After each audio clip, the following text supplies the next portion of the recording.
The sun blazed overhead, casting a harsh light over the Sweetwater auction grounds. Dust hung thick in the still Texas air, stirred by the restless crowd gathered for the day's main event. Money, status, and legacy were all on the line.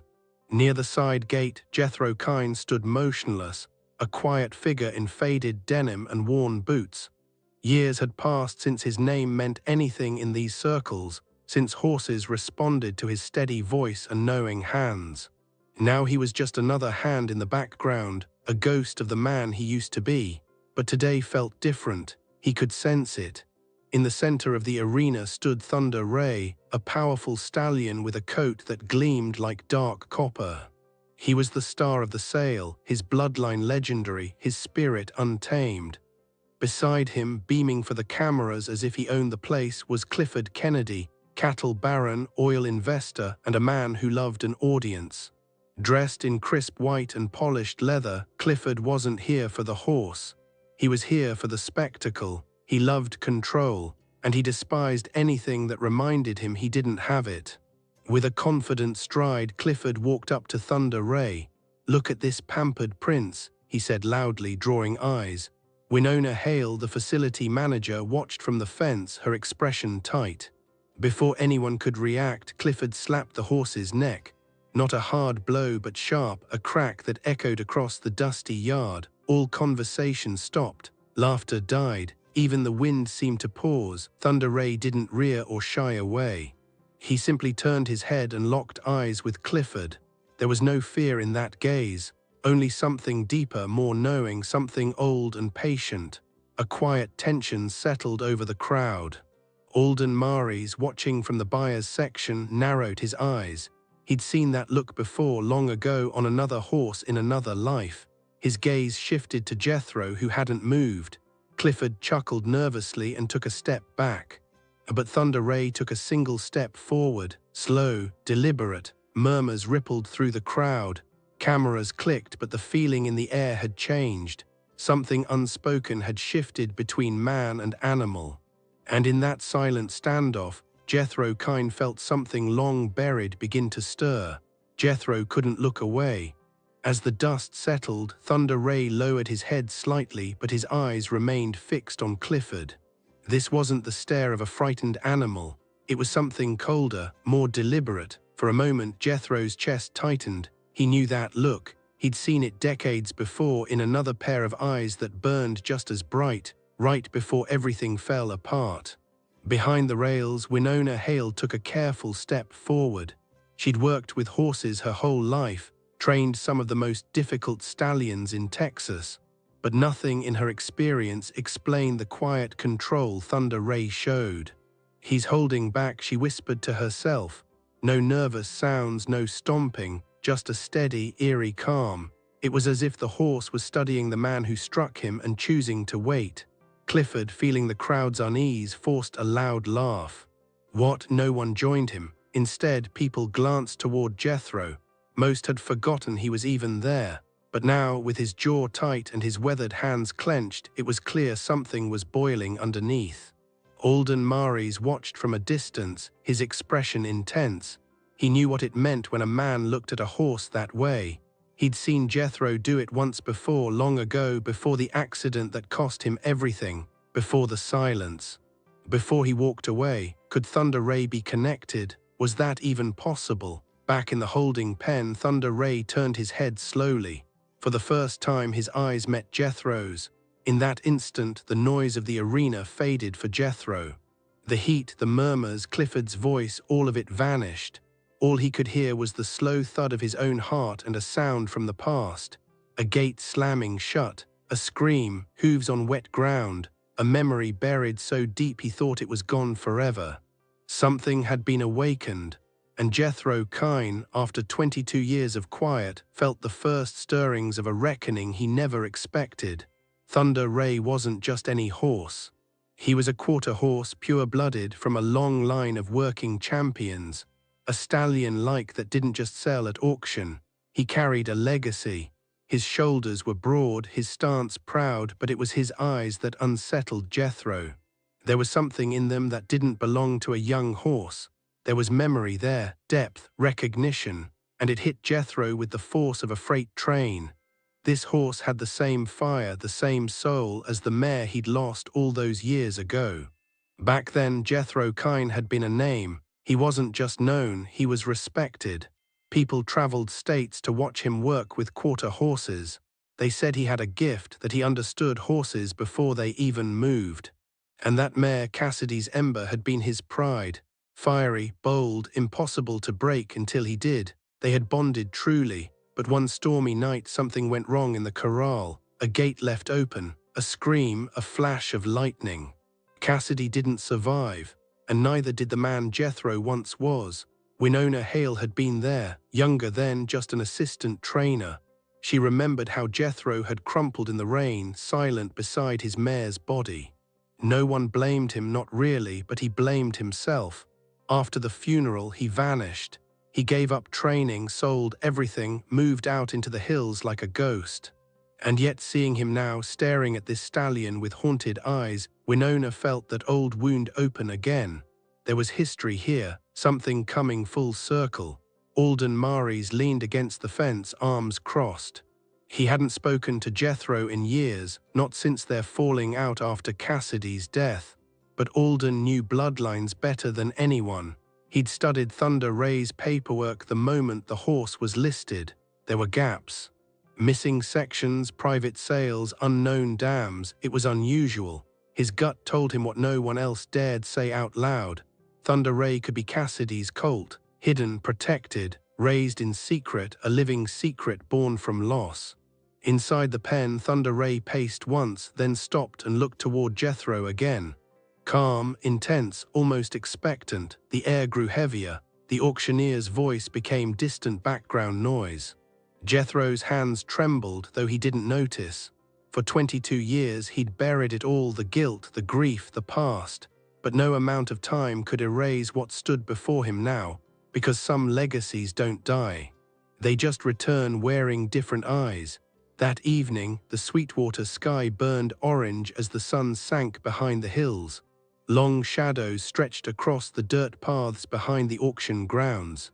Most buyers had left, still talking about the incident with Thunder Ray and the slap that echoed through the arena. But Jethro hadn't moved. He stood alone by an old hitching post, staring at the pens as if waiting for someone to confirm what his heart already knew. Inside the stables, Winona Hail checked Thunder Ray's stall for the third time. The horse hadn't eaten much. He was calm but unusually alert, as if expecting something. She ran a hand along his flank, feeling the strength there. She whispered. She pulled the file from the tack room drawer again. His lineage had too many blanks.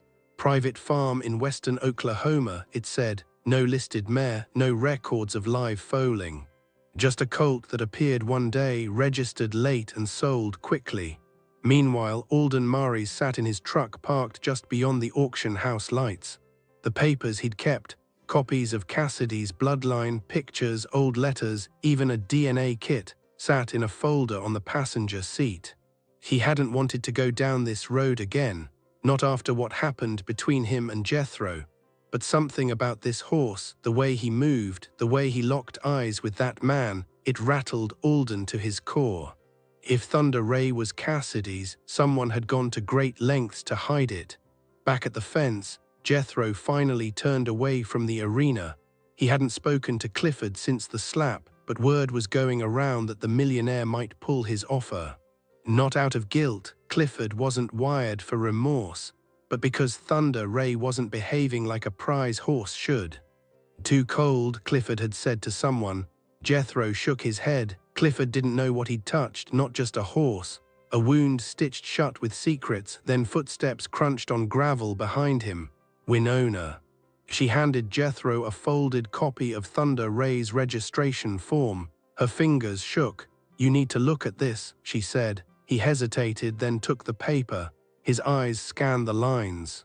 His breath caught at a single name listed under sire, whispering Ember. A stud born from Cassidy's line, long thought lost in a barn fire. Something was rising now. A truth buried too long, and it was coming straight for him. The name on the paper hit Jethro like a punch to the chest. whispering Ember. His breath hitched, his legs felt weak. That name should have been ash, buried with the rest of his life 22 years ago. Cassidy's only foal, the last piece of her, was supposed to have died in that fire.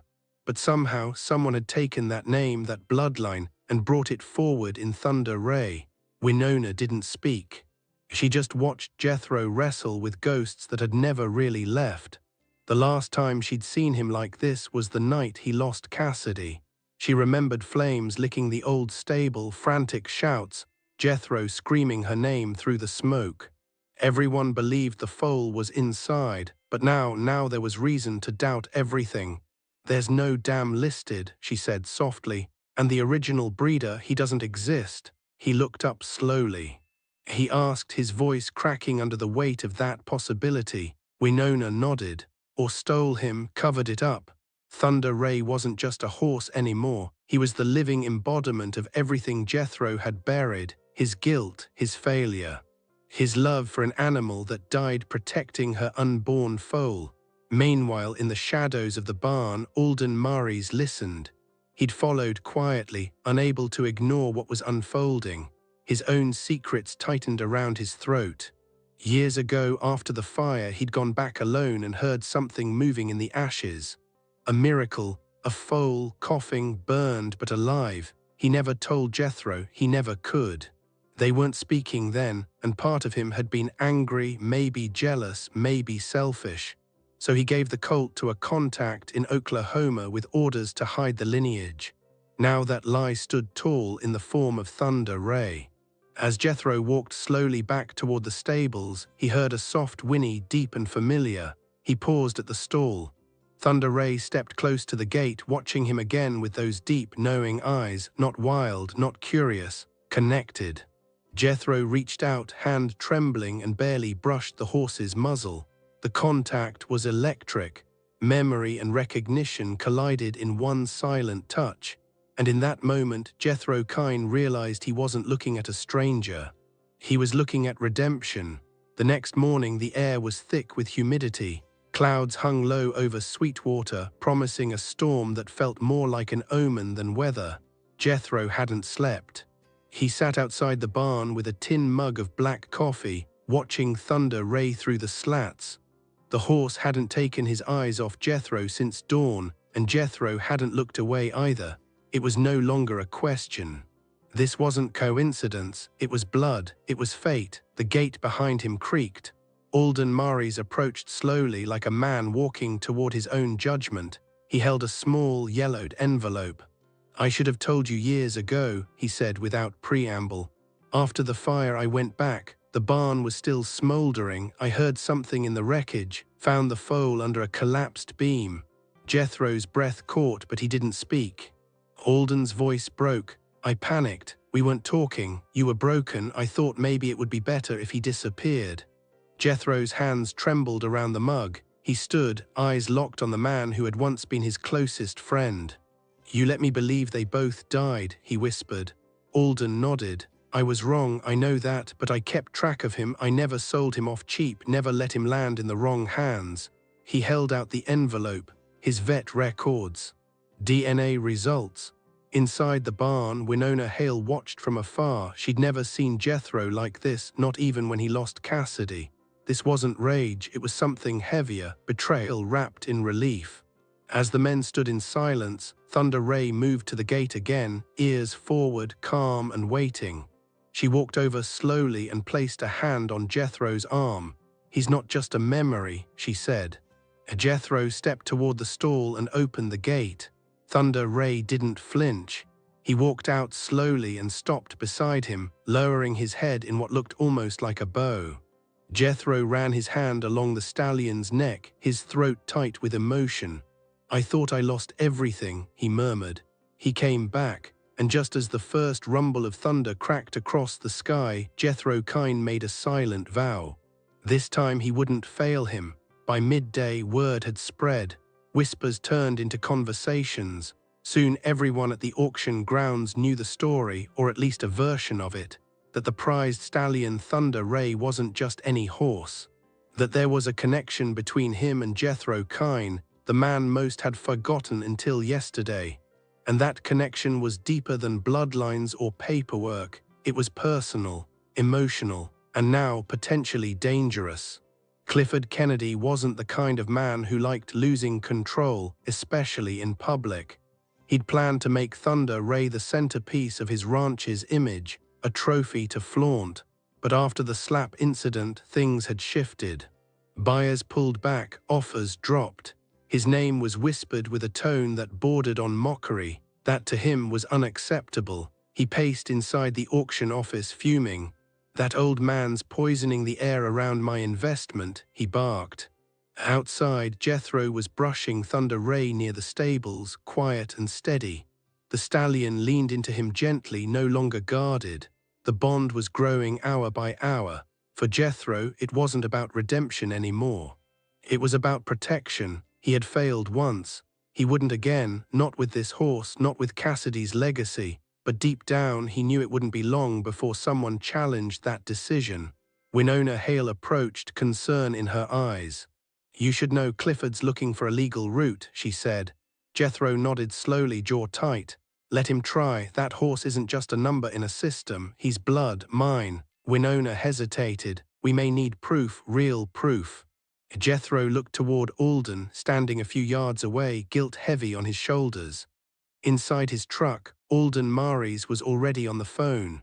The contact in Oklahoma, the one who helped him hide the colt all those years ago, had vanished 2 years earlier. Records were missing, but he still had the original DNA swab from Cassidy. And now he had one from Thunder Ray. He would send them to the lab himself. There had to be something conclusive, something undeniable. Because without it, Clifford might win with lawyers instead of whips.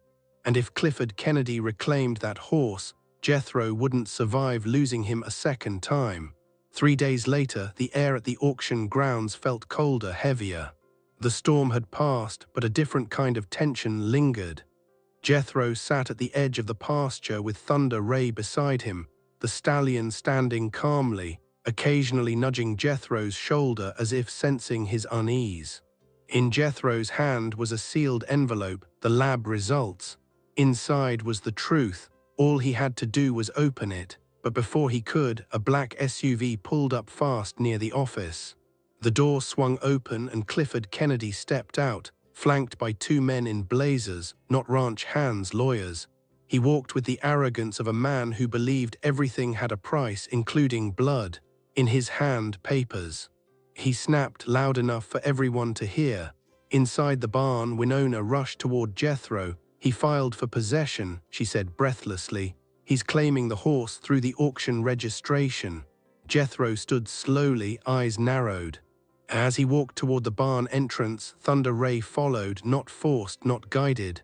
Voluntarily, as if he understood what was happening, as if he was choosing. They met in the center of the open yard, Clifford, papers in hand. Jethro, silent and steady. A small crowd began to gather, other ranchers, auction workers, hands who'd watched the story unfold all week. "You had your fun," Clifford said with a mocking smile. Jethro reached into his jacket and held up the envelope. "Not yet." Alden Maris stepped out from the barn holding a clipboard. "DNA match," he announced firmly. "Cassidy's Ember is Thunder Ray's dam." Clifford's smile faded. "Doesn't matter," he spat. "The paperwork's mine." Jethro stared at him, unmoved. He asked. Thunder Ray took a step forward and pressed his head gently into Jethro's shoulder in front of everyone. The silence that followed was louder than Clifford's threats, because in that moment no legal document could argue what every person there had just witnessed. The horse had chosen. The next morning the auction office was quiet, too quiet. Clifford Kennedy hadn't returned. His lawyers had left in silence the night before, their threats ringing hollow in the face of what everyone had seen. No one could ignore it now, not even the auction board. The stallion had made his choice, and the DNA only sealed what was already written in the dust and bloodlines. Thunder Ray wasn't a commodity. He was history coming full circle. Jethro stood at the edge of the pasture, watching Thunder Ray graze in the soft dawn light. His heart was calmer but not entirely at peace. There was still the matter of forgiveness, not just of Alden but of himself. For years he had carried the weight of that night, believing he'd failed Cassidy, failed her unborn foal, failed as a man. But now that very same life stood before him, strong and whole. Maybe he hadn't lost everything. Maybe somehow a part of him had survived after all. Behind him, Alden approached slowly, his steps heavy. "I never came here to take him back," he said. Jethro didn't turn at first, he let the silence stretch. Then he nodded once. Alden sighed. "I know I was wrong, Jethro, about everything." Jethro finally turned. Inside the stables, Winona was packing up paperwork, relieved but exhausted. She glanced toward the pasture, watching the two men talking, the horse grazing between them. It felt like closure, the kind that didn't come with court rulings or money, just time, pain, and truth. She smiled faintly. For the first time in years, Jethro wasn't just existing. He was alive again. That afternoon, the auction board issued a formal statement. Thunder Ray's registration would be updated to reflect his true lineage. All prior claims were rescinded. Clifford Kennedy, despite his wealth and influence, was officially out of the picture. He'd underestimated not just the horse, but the bond between man and memory. As the sun began to sink behind the hills, Jethro stood alone with Thunder Ray running a hand slowly along the stallion's neck. He didn't need to say anything. The silence between them held everything: sorrow, survival, and something that felt dangerously close to hope. And as the sky turned gold, Jethro Kain understood. Some stories don't end, they just begin again. A week had passed since the storm, not the one in the sky, but the one that had shaken the soul of Sweetwater. And in that quiet aftermath, something had shifted. Jethro Kain, once a forgotten name in the shadows of the arena, was now spoken of with respect again, not for what he had done in the past, but for the man he had become when it mattered most. Early that morning, with dew still clinging to the grass and mist rolling low over the hills, Jethro loaded Thunder Ray into an old trailer that hadn't been used in years. The rust creaked, the tires groaned, but the purpose was clear. He wasn't taking the horse to sell. He wasn't taking him to show. He was taking him home to the land where Cassidy once ran free, to the same quiet place where a younger Jethro once believed everything could last forever. As he drove along the back roads, memories returned in fragments: the sound of hooves on wet dirt, Cassidy's mane whipping in the wind, her soft nicker when she leaned into his chest, and then the fire, the guilt. The years he'd spent trying not to feel anything at all, but now those memories didn't feel like wounds. They felt like chapters, part of a story that had paused and finally found its way back. When they arrived, Alden Maris and Winona Hail were already there, waiting near the old pasture fence. The grass had grown wild over the years, but the land still remembered. Jethro opened the trailer and Thunder Ray stepped out slowly, nostrils flaring, ears forward. He took a few cautious steps, then broke into a trot, fast, light, effortless, as if the land recognized him too. As if Cassidy's spirit was watching. Winona wiped her eyes discreetly. Alden placed a hand on Jethro's shoulder but said nothing. There was nothing to say. This was more than closure, it was resurrection. Thunder Ray slowed and trotted back to Jethro, stopping just inches from his chest. A pause. And in that field, beneath the rising sun and the ghosts of yesterday, Jethro Kain was no longer broken, he was whole. Because love, once truly given, never dies. It just waits for the right moment to return. If you found this story of legacy and second chances compelling, please consider supporting this channel. A like, a share, or a subscription goes a long way in helping bring more stories like this to light. Your engagement helps us continue. Thank you for watching ND Still Remembered. Jethro opened the trailer and Thunder Ray stepped out slowly, nostrils flaring, ears forward. He took a few cautious steps, then broke into a trot, fast, light, effortless, as if the land recognized him too. As if Cassidy's spirit was watching. Winona wiped her eyes discreetly. Alden placed a hand on Jethro's shoulder but said nothing. There was nothing to say. This was more than closure, it was resurrection. Thunder Ray slowed and trotted back to Jethro, stopping just inches from his chest. Jethro placed his forehead against the stallions and whispered, "You found your way back." A pause. "So did I, and in that field, beneath the rising sun and the ghosts of yesterday, Jethro Kain was no longer broken. He was whole. Because love, once truly given, never dies. It just waits for the right moment to return." If you found this story of legacy and second chances compelling, please consider supporting this channel. A like, a share, or a subscription goes a long way in helping bring more stories like this to light. Your engagement helps us continue. Thank you for watching.